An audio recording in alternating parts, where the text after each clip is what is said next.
직장 생활을 하는 젊은이들의 90%가 이직을 고려한 적이 있다는 통계가 있습니다. 90%라면 거의 대부분이라는 뜻인데 왜 이직을 고려하느냐 물어보면 가장 큰 이유가 비전이 보이지 않기 때문이다라는 것입니다. 비전이 보이지 않는다. 요즘에 취업 문제로 고민하는 젊은이들이 많지만 취업을 한다고 비전이 생길 것을 보장해 주는 것은 아니라는 말입니다. 가끔 성도님들 중에 저보고 목회 비전이 무엇입니까? 라고 물어보시는 분들이 계십니다. 저희 교회를 출석할 것이냐 아니냐를 결정할 때 제 비전을 먼저 물어보고 그리고 정하겠다고 생각하시는 분들이 계시는 것 같습니다. 그럴 때마다 저는 좀 난처하게 생각이 듭니다. 왜냐하면 목사는 설교로 말하는 사람인데 제 설교를 수년 동안 들어봤으면서도 제가 갖고 있는 목회 비전을 알지 못한다면 그것은 몇 마디 말로 전해드릴 수 있는 것이 아닙니다. 여러분 아시겠지만 저는 윤리에 대해서 별로 설교하지 않고 행위에 대해서 별로 설교하지 않습니다. 우리는 무엇을 해야 된다라느니 우리가 무엇을 하자 이런 식의 설교를 별로 하지 않습니다. 시대적인 사명 이런 거창한 말을 쓰지 않습니다. 우리가 교회에 큰 현수막을 걸어놓고 10,000명 전도 1,000명 일꾼 이런 식의 현수막을 걸지 않습니다. 그건 전체주의 국가에서 하는 일이에요. 누가 현수막 걸기를 좋아하느냐? 북한이. 우리는 이대로가 좋다라느니 장군님을 옹이하여 군사 대국을 만들자라느니 이런 거창한 구호는 프로파간다의 정치 선전이에요. 저는 그런 식으로 신앙이 고치될 수 있다고 믿지 않습니다. 그럼 그 대신 무엇을 설교하느냐? 저는 하나님에 대해서 설교하고 하나님을 아는 것, 하나님을 믿는 것, 하나님을 경험하는 것, 그리고 하나님의 도움을 얻는 것에 대해서 설교합니다. 그렇기 때문에 찬양과 경배와 기도를 강조하는 것입니다. 저는 믿음에 대해서 설교하고 어떻게 믿음을 얻을 것이냐, 어떻게 믿음을 지킬 것이냐, 어떻게 믿음을 행할 것이냐, 여기에 대해서 설교합니다. 그리고 현대인들의 많은 의구심에 맞서서 신앙을 어떻게 변증할 것이냐에 대해서 말합니다. 그리고 현대 신앙인들이 겪는 고민에 대하여 성경이 어떠한 해답을 제공하는가를 말합니다. 사람들은 병이 들고 약한데 그들을 끌고 나가 천리마 운동을 하려고 한다면 그건 부정직한 목회를 하는 것입니다. 그건 실적 위주의 목회를 하는 것입니다. 성도들은 은혜를 받을 수만 있다면 누가 강요하지 않아도 자기가 무엇을 해야 되는지 스스로 아는 존재. 누가 빌립 보고 사마리아에 내려가서 전도하라고 강요하지 않았습니다. 그러나 성령이 그에게 임하셨더니 빌립이 자기 스스로 사마리아를 전도하고 에티오피아 사람을 전도했습니다. 이것은 누가 강요한다고 되는 일이 아니에요. 중심으로부터 소원이 생겨야 되고 중심으로부터 감동이 밀려와야 가능한 것입니다. 예수님 말씀 그대로입니다. 성령이 너희에게 임하시면 너희가 권능을 받고 내 증인이 되리라. 되라고 명하지 않으셨어요. 되리라고 말씀하셨어요. 어디로 갈 것이냐? 예루살렘, 온 유대, 사마리아 땅끝. 그건 성령이 인도하실 것입니다. 제가 대학교 재학 시 다니던 미국인 교회가 있었는데 그 교회는 원래 그 대학교와 인연이 있는 교회가 아니었습니다. 그 캠퍼스에서 30-40분 떨어져 있는 인연이 없는 교회였습니다. 그런데 어느 날 그 교회 장로들이 환상 중에 어떤 거인이 한 발을 산 위에 딛고 한 발을 평지에 딛고 그 입에서 더러운 것을 대학교 캠퍼스에 쏟아놓는 것을 환상으로 보았어요. 그래서 그것이 마귀라는 것을 직감하고 그 거인을 꾸짖고 그 거인을 대적하고 캠퍼스를 위해 중보하는 기도를 하기 시작했는데 그때부터 대학에서 그 교회를 출석하는 사람들이 생기더랍니다. 그러면서 학생 수가 점점 더 많아져서 그 지역에 가장 학생들이 열심히 모이고 많이 모이는 교회가 될 수 있었던 것입니다. 여러분, 이것이 사람의 마음으로 될 수 있다고 생각하십니까? 사람이 계획을 해서 할 수 있는 일이 아니에요. 많은 사람들은 비전의 중요성, 비전을 가져라, 비전을 받아라 이런 식으로 요구하지만 비전은 사람 마음대로 가질 수 있는 것이 아닙니다. 사람이 갖고 싶다고 비전이 생기는 것이 아닙니다. 그럼 비전은 어떻게 생기느냐? 하나님의 약속을 받음으로 생깁니다. 아주 중요한 것입니다. 믿음과 똑같습니다. 믿음은 들음에서 나며 들음은 그리스도의 말씀으로 말미암는 것처럼 비전은 하나님의 약속을 알므로써 생깁니다. 이스라엘에서 나온, 애굽에서 나온 이스라엘 백성이 서로 성격도 다르고 형편과 처지가 다르지만 그들을 하나로 묶었던 것은 공통의 비전을 소유했다는 사실인데 그 비전은 하나님이 모세를 통하여 그들에게 주신 약속에 근거한 것입니다.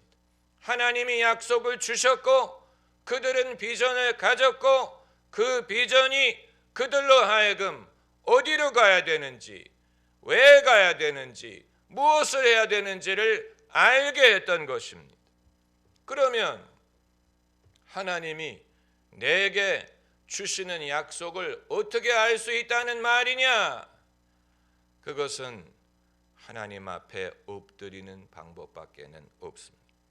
그걸 대신할 수 있는 것은 아무것도 없습니다. 부모가 자식을 대신하여 하나님이 자식에게 주시는 약속을 믿게 할 수 있는 게 아니에요. 그건 자식이 스스로 믿고 스스로 기도해야 됩니다. 아내가 남편에게 주시는 약속을 대신 전해줄 수 있는 게 아니에요. 그건 남편이 스스로 하나님 앞에 엎드려서 기도하고 약속을 받고 믿어야 됩니다. 그래야 비전이 생깁니다. 이것은 우리 각자가 하나님 앞에 엎드리지 않으면 이루어질 수가 없습니다. 제가 10대였을 때 저에게 막연한 소원이 있었는데 그것은 과학자가 되는 것이었습니다. 사실 과학자가 어떤 직업인 줄도 몰랐고 그게 그냥 멋있다고 생각이 되어 과학자가 되려고 한 것인데 어떤 분이 과학자가 돼봐야 돈을 별로 못 벌지 못한다라는 한마디에 그 꿈이 그냥 무너져 내렸어요. 그래서 그 다음에는 무엇이 되고 싶었냐면 의사가 되고 싶었습니다.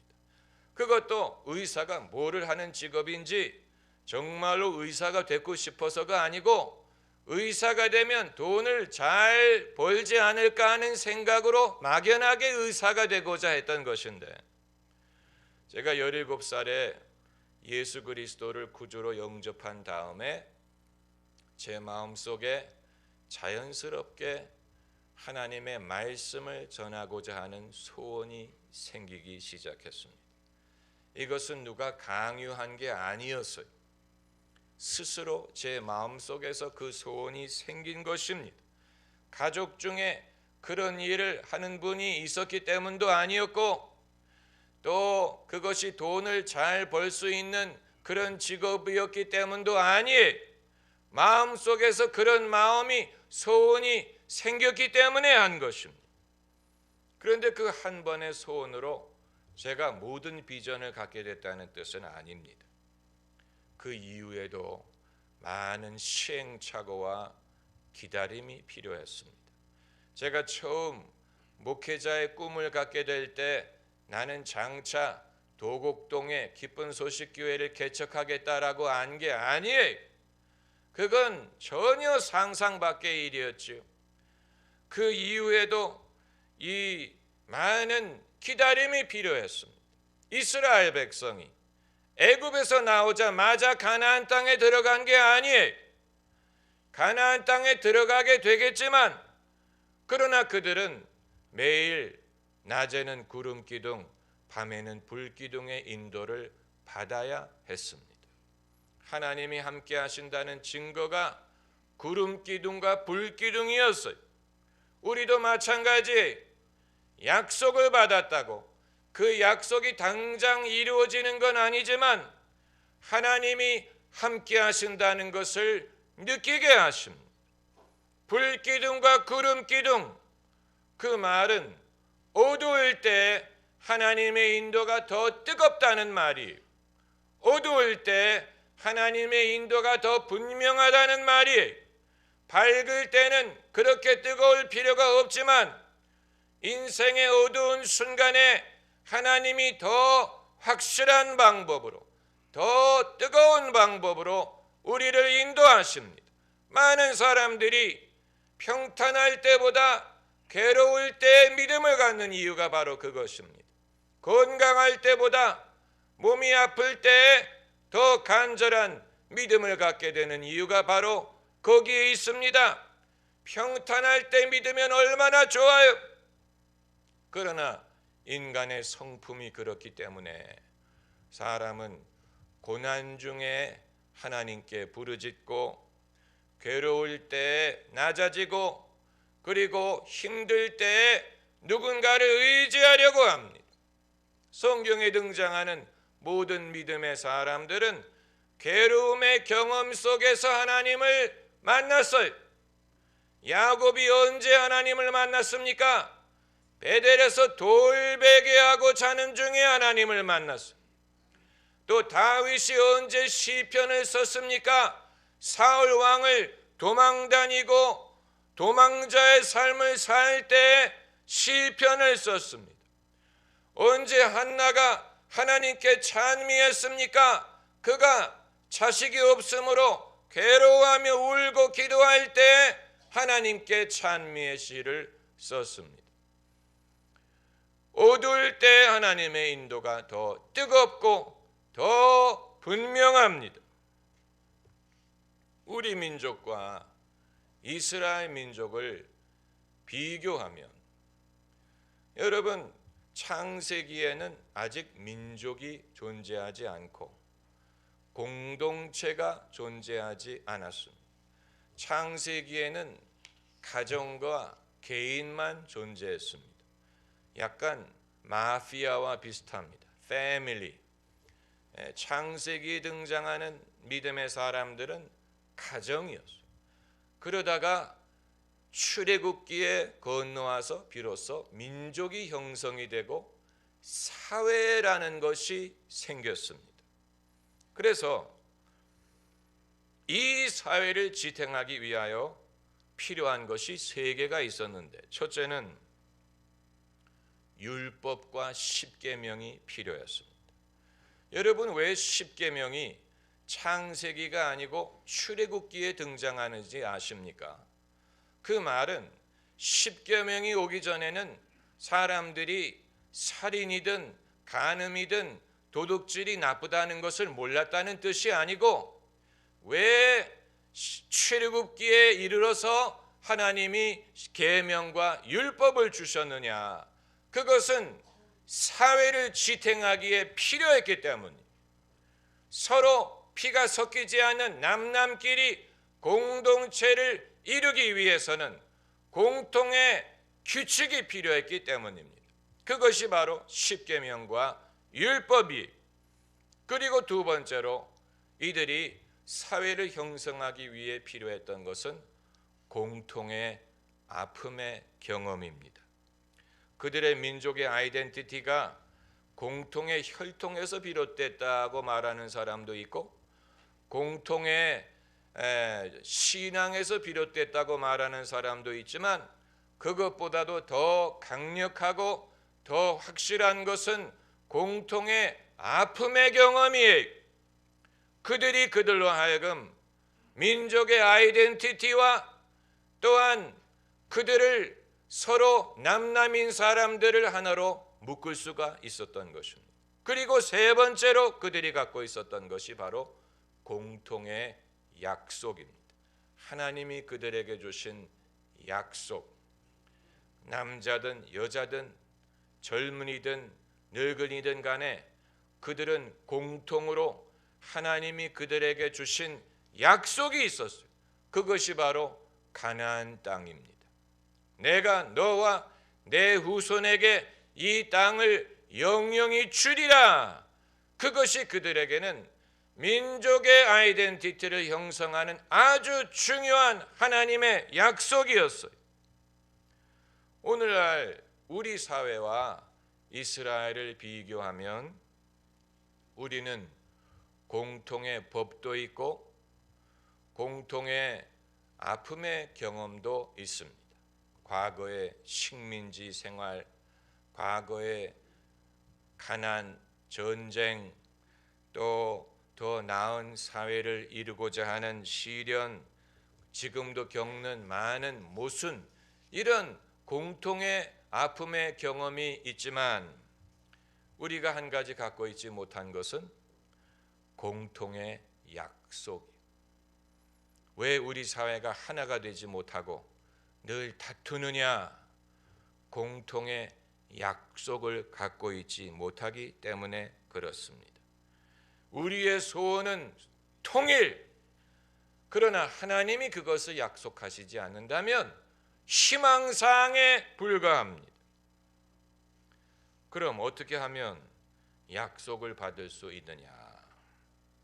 하나님 앞에 엎드리는 방법밖에 없습니다. 개인, 가정, 교회, 민족 모두가 하나님 앞에 엎드려야 됩니다. 예수님 말씀하시기를 아버지께서 내게로 이끌지 아니하시면 아무라도 내게로 올 수 없느니라. 그 말은 아버지가 주지 않으면 내가 얻을 수 없다는 말이에요. 예수님도 그렇게 믿으셨습니다. 우리도 마찬가지. 모든 각양 좋은 선물이 위로부터 내려온다라고 했어요. 위로부터 내려오는 것입니다. 페이스북에 누가 올린 글을 읽어보니까 상당히 학술적인 그런 뒷받침이 있는 글이었는데, 현재 세계에서 가장 많은 에너지 자원을 갖고 있는 나라가 미국이라고 지적을 했습니다. 사우디아라비아보다도 더 많은 에너지 자원을 갖고 있다고 말했어요. 미국 땅 밑에 엄청난 양의 천연가스와 석유가 매장되어 있는데 지금까지는 그것을 개발할 기술이 없었지만 이제 그 기술을 갖게 됐다는 말입니다. 그게 바로 프래킹이라는 기술이에요.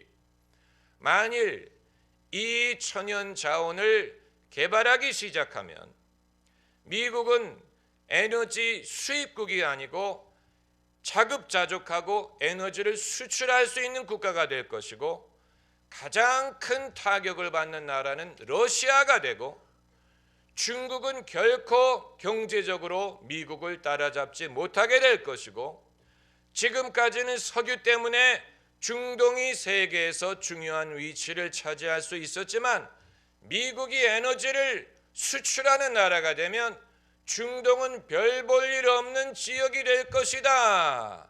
그리고 이 자원이 수백 년 동안 쓸 수 있는 양이다라는 내용의 글이었습니다. 과거에 누가 나라를 구했길래 후손들이 이런 복을 얻을 수 있다는 말입니까? 그러나 여러분, 우리는 남의 이 일만 부러워하면 안 됩니다. 우리는 하나님 앞에 엎드려야 됩니다. 대한민국은 예수님을 믿는 나라가 되어야 됩니다.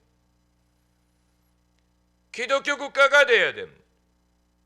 이 민족이 하나님을 경외하는 민족이 되어야 됩니다. 우리는 복음을 전하는 것에 대한 새로운 열정을 가져야 됩니다. 많은 종교가 대한민국에 있는데 그 중에 욕먹는 종교는 개신교밖에 없습니다. 그건 우리 개신교가 나쁘기 때문이다라고 자책하면 안 돼. 왜 기독교만이 욕을 먹느냐? 예수님 말씀 그대로의 사람들이 나를 비박했는데 너희도 비박하리라 말씀하셨어요. 나로 인하여 사람들이 너희를 욕하고 비박하면 너희에게 복이 있다 말씀하셨어요. 다른 종교는 위협이 되지 못하지만 개신교의 진리가 있는 것을 사람들이 느끼는 것입니다. 개신교에 힘이 있는 것을 느끼는 것입니다. 그렇기 때문에 개신교에 대하여 제일 많이 저항하는 것입니다. 그것을 우리는 겁을 먹는다든가 위축되는 계기가 돼서는 안 되고 더욱더 힘을 가져야 됩니다. 이 민족을 복음화하는 사명은 아직 끝나지 않았어요. 우리의 믿음의 선배들이 그 일을 하다가 돌아가시거나 은퇴했습니다. 그런데 만일 이 시대에 우리가 그 꿈을 저버린다면, 그 열정을 잃어버린다면 그들이 시작한 일을 마치지 못할 것입니다. 다윗의 세대에 성전을 지으려고 준비했지만 솔로몬이 그것을 지을 수 있었던 것처럼 우리의 믿음의 선배들의 기도, 그들의 헌신, 수고가 헛되지 않게 하려면 그 믿음의 유산을 이어받아야 됩니다. 제가 어렸을 때 기억은 교회 권사님들은 일단 연세가 많으시고 둘째는 기도를 많이 하시는 분들이었어요. 제가 가졌던 권사님들에 대한 인상은 기도를 열심히 하는 믿음이 좋은 뜨거운 분들이었다는 것입니다. 저희 어머니가 아직 신앙이 그렇게 잘하지 않으셨을 때에도 그 한인교회의 한 권사님과 악수를 하면 늘 마음이 편하다고 하셨어요. 그분과 악수만 하면 마음이 편하다. 그리고 하신 말씀이 그 권사님은 기도하는 분이기 때문이다 라고 하셨는데, 믿음이 아직 어린 사람도 저분이 기도하는 분이기 때문에 저분과 악수할 때 마음이 편하다고 느낄 수 있었다면 그건 하나님이 함께 하신다는 증거예요. 그런데 오늘날의 권사님들의 인상은 과거처럼 늙어 보이지 않는다는 장점이 있지만, 그러나 과연 권사님들과 악수를 하면 마음이 편하다, 저분들은 기도하는 분이다라는 칭찬을 받을 수 있을지는 의문이에요. 우리는 우리 믿음의 선배들의 순수한 믿음을 되찾아야 되고 그것을 배워야 됩니다. 헌신, 예배에 대한 헌신, 교회에 대한 충성, 예수 그리스도에 대한 사랑, 말씀을 사모하는 것, 이 모든 것 배워야 됩니다. 그것을 졸업할 수 없습니다. 그건 옛날 구식 방법이다 라고 생각하면 안 됩니다. 그걸 졸업하면 어디로 갑니까? 그걸 떠나면 무엇이 있다는 얘기예요? 예수 그리스도를 사랑하지도 않고 기도에 힘쓰지도 않고 또 주께 헌신하지도 않는다면 예수 그리스도를 믿는다는 것은 무슨 의미를 갖고 있습니까? 그렇지 않아요. 예수님이 말씀하셨어요. 이 소자에게 냉수 한 그릇 대접하는 자는 그 상급을 잃지 아니하리라. 더 좋은 것을 택하였으니 그것을 빼앗기지 아니하리라. 그때 예수님이 당신을 사랑하는 이들에 대하여, 당신의 말씀을 청종하는 이들에 대하여 말씀하셨습니다. 더 나은 것을 선택하였으니 그것을 빼앗기지 아니하리라. 더 나은 것을 우리가 추구해야 됩니다. 아마 여러분 중에 나는 지쳤다고 말씀하시는 분들이 계실 것입니다. 인생이 힘들어서 지쳤다, 엄마로서 지쳤다, 직장인으로 지쳤다, 신앙인으로 지쳤다라고 생각하는 분들 계실 텐데, 사람이 지치다 보면 하나님도 지치지 않았을까 생각을 합니다. 여러분, 그러나 하나님은 지치지 않습니다. 하나님은 변하지 않습니다. 하나님은 졸지도 아니하시고 무엇하지도 아니하시니라, 주무시지도 아니하시니라고 했어요. 이사야서 40장에 여호와를 앙망하는 자는 무엇을 얻으리니? 새 힘, 그냥 힘이 아니 새 힘을 얻으리니. 새 힘을 얻으려면 휴가를 가서 되는 게 아니, 무슨 여행을 가서 새 힘을 얻는 게 아니에요. 여호와를 앙망하는 자는 새 힘을 얻으리라고 했습니다. 오늘날 우리가 필요한 것은 새 힘을 얻고 하나님 앞에 엎드리고, 하나님이 민족과 교회와 가정과 개인에게 주시는 약속의 말씀을 청종해야 될 것입니다.